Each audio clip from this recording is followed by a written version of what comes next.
નમસ્કાર મિત્રો, હરદેવપુરી ગૌશાળા વિશે જો મારે બે લીટી ગાવી હોય તો,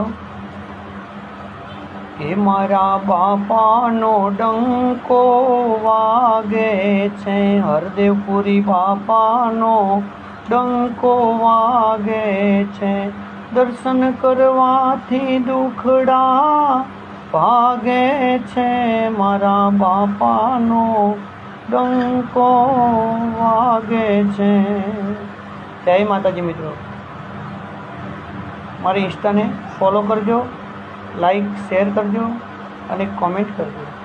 અને મિત્રો મારી યુટ્યુબ ચેનલને પણ તમે સબસ્ક્રાઈબ કરજો. જય માતાજી, નમસ્કાર મિત્રો.